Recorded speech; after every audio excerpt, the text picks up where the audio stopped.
Et là voilà donc la deuxième star de légende de cette soirée. Robbie Kaman, surnommé le Viking. C'est lui qui devrait être l'adversaire de Thariot le 20 décembre à Bercy dans le combat des légendes. Et aujourd'hui, il affronte Poljo Zijo, un Allemand qui est à gauche, là aussi avec la bande rouge, qui vient de donner ce coup de pied circulaire. Kaman, c'est 51 victoires, c'est 43 KO. C'est une carrière exceptionnelle, champion du monde de boxe thaï et de boxe américaine, ancien champion du monde de kick, et aujourd'hui c'est de la boxe américaine. Et c'est un combat qui devrait être difficile avec un coup de pied dans la coquille d'entrée face à Poljo Zijo. 34 victoires, une défaite, un Allemand d'origine yougoslave, champion d'Europe.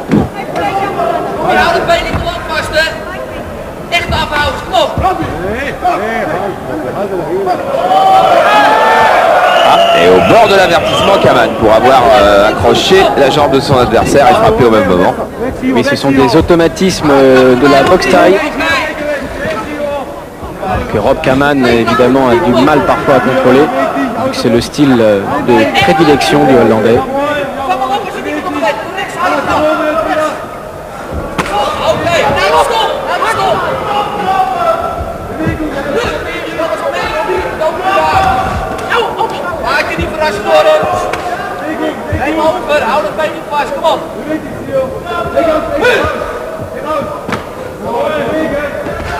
Très bonne technique de jambe, l'Allemand.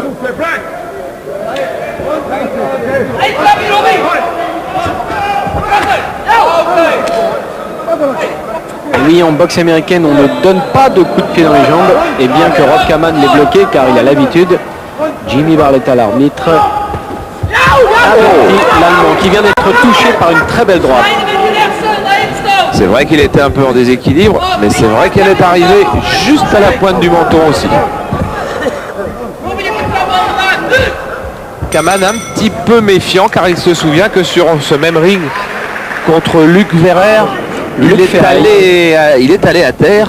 Et ensuite il a gagné avant la limite, la 6e reprise, mais qu'il avait un petit peu souffert. Hein. Zijo Poljo, donc le voilà. Il est peintre de voiture.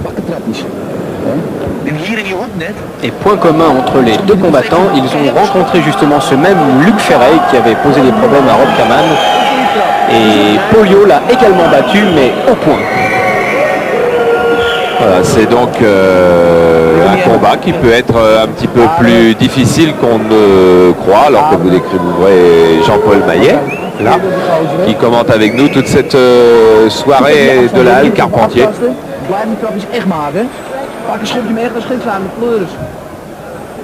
Dont l'un des points forts est ce combat donc entre Robbie Kaman, 81 kg, et Zijo, en dessous des 80 kg.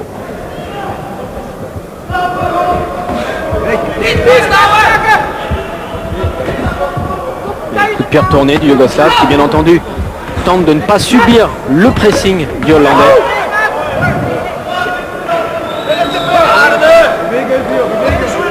Ah, il est évident qu'on va faire la comparaison entre Kaman et Thariot en prévision du choc du 20 décembre. Tous les deux sont encore en période de rodage. Mais ce sera un formidable affrontement pour le journal La Karaté Bushido qui organise cette soirée de Bercy.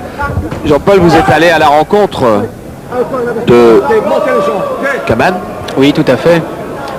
Et vous avez parlé de ce choc au sommet que tout le monde attend depuis très longtemps. Kaman surpris par ce crochet du gauche. Surpris et plutôt déséquilibré que piqué. Et ce serait dommage car pour Rob Kaman, rien n'a autant d'importance que le choc des légendes donc, du 20 décembre à Bercy. Et il m'a confié que ce serait son dernier combat. Ce match contre Jean-Yves Thariot qu'il attend depuis des années maintenant. Oh, superbe coup de pied du gauche. Encore un circulaire du gauche au flanc. Oh là, a frappé au-dessus de il la était pas ceinture. si bas que voudrait bien le dire l'Allemand. Il doit commencer à se dire qu'il est dans une mauvaise affaire ce soir.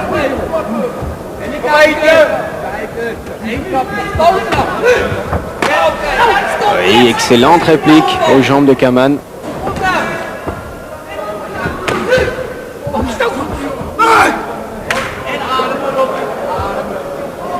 Asiterio est surnommé Iceman par son sang-froid.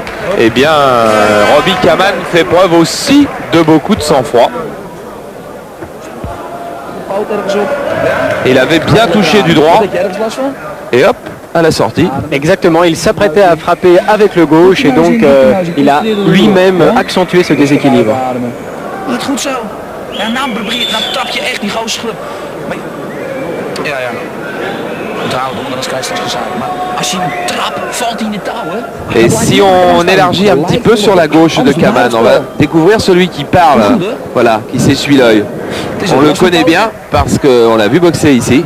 Oui, André Manhart qui avait boxé l'américain Maurice Smith et qui malheureusement n'a pas vraiment pu s'exprimer puisque l'affaire a été conclue en 2 reprises par KO.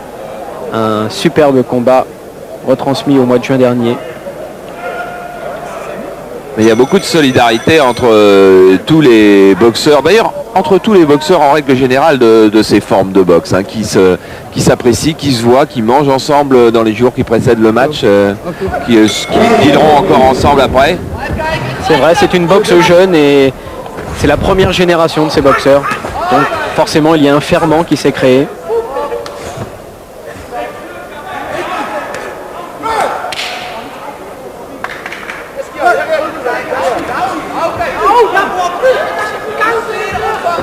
Il ne nous donne pas l'impression d'être complètement rassuré, Paul Jo Zijo. Il y a de quoi d'ailleurs. Oui, et même cette droite suicide ne le rassurera pas davantage.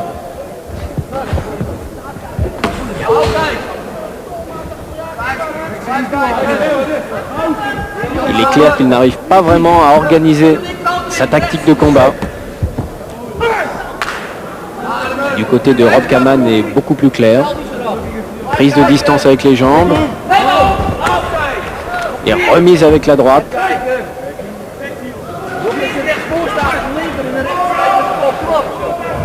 Kaman qui est un garçon qui va beaucoup s'entraîner en Thaïlande. Parce que c'est là-bas qu'est la source de ses boxes. Et certainement la vérité parce qu'il ne doit pas y avoir un seul boxeur de très très haut niveau qui ne soit pas allé en Thaïlande. Oui, et puis c'est un pèlerinage obligatoire puisque ça fait 5 siècles qu'il y a une véritable tradition de la boxe pied-point en Thaïlande. Donc forcément, ça prend forme d'image pieuse. Rob Kaman a même habité en Thaïlande pendant 3 ans. Il s'est marié avec une Thaïlandaise, a eu un enfant il y a exactement 1 an. Et puis il est revenu vivre en Hollande. Et il avoue préférer vivre en Hollande et s'entraîner avec ses partenaires que rester en Orient. Ah, attention, c'est la 2e fois qu'il commet cette faute.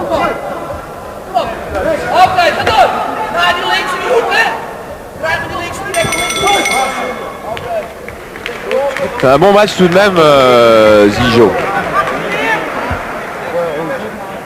Zijo qui avait été blessé à l'arcade à l'entraînement il y a très très peu de temps. Qui avait commencé par karaté. Et puis qui depuis 21 ans eh bien, a choisi cette forme de boxe. Là on voit son irrégularité. Et son dernier combat remonte à seulement 3 semaines. Zijo Polio, c'était en Hollande face à Orlando Witt. Et il a gagné par KO à la 4e reprise dans les règles de la boxe thaï. C'est vrai qu'on boxe assez souvent alors que les combats sont impitoyables et très très durs. Et pourtant les combattants boxent assez souvent et pour beaucoup moins d'argent.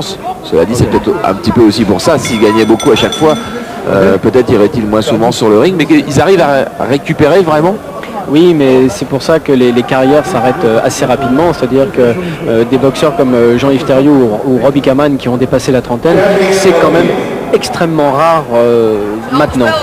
Une carrière s'achève généralement vers les 25-26 ans.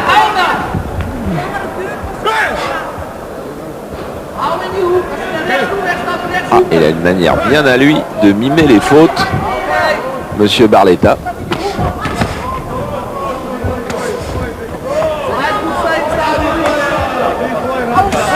Il semble mieux rentrer dans le combat, Polio.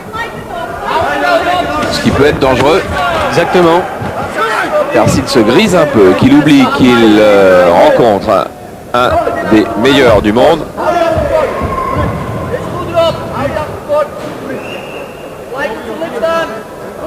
la sanction peut être immédiate.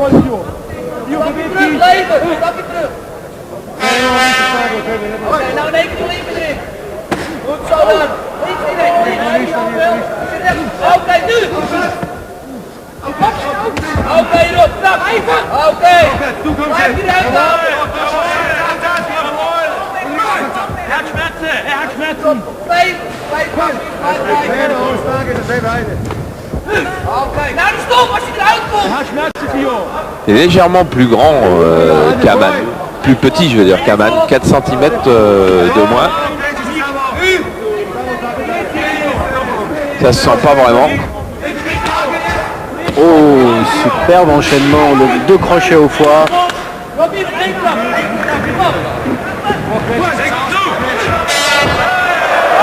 Et là, une tentative de coup de pied circulaire retourné, esquivé par Polio, qui a donc en même temps provoqué le déséquilibre du Hollandais.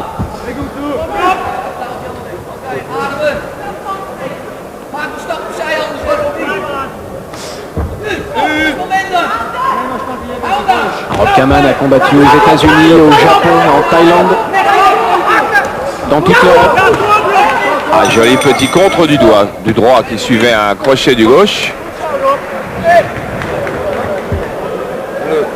Et Robbie Kaman continue à mener le combat tout de même. Dat stukje daar was perfect, hè? Je ruimte maken, stom. Dan maak je punten, ja?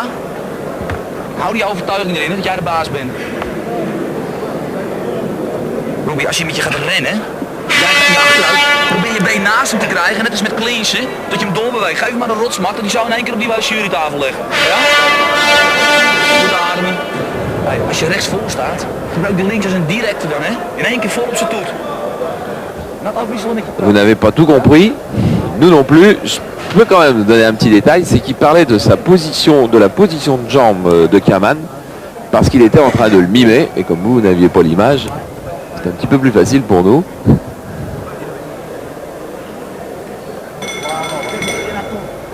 En attendant, Poljo Zijo, que l'on croyait promis à une défaite avant la limite, peut-être même assez rapide, ben, il est en train d'attaquer la 5e reprise de ce combat prévu en 7 reprises de 2 minutes.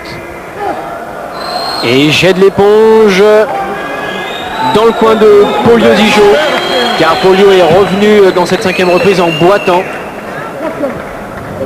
Alors est-ce jet de l'éponge oui, car c'est le soigneur de Poljo Zijo qui est en train de montrer la blessure à la jambe, mais l'arbitre n'a pas l'air d'accepter tout à fait ce jet de l'éponge. Et il demande à Kaman d'ailleurs de ne pas rester dans son coin, et il a appelé le médecin de la soirée pour qu'il vérifie la blessure. Effectivement, le docteur Bianchi a confirmé qu'il y avait blessure de Poljo Zijo. Et donc Robbie Kaman qui est vainqueur à l'attaque de cette 5e reprise, qui nous aura montré de bonnes choses d'ailleurs, mais enfin qui nous aura montré qu'il est déjà presque prêt pour le combat de Bercy du 20 décembre, qui sera d'une autre teneur. Ce Terio Kaman vaudra le déplacement.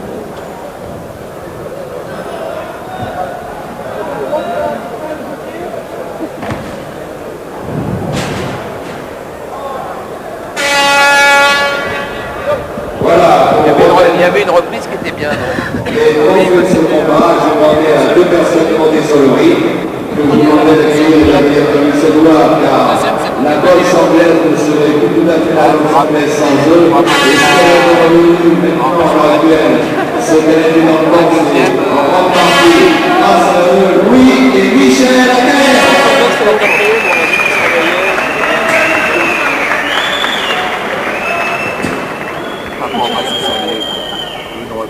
Peut-être la présentation, une reprise et puis l'arrêt du combat sans avoir une autre reprise. Hein? Première reprise, ça trouve juste la première reprise et la fin pour avoir le temps. Et déclaré vainqueur de ce combat par abandon à la 5e reprise, Robbie Kamara.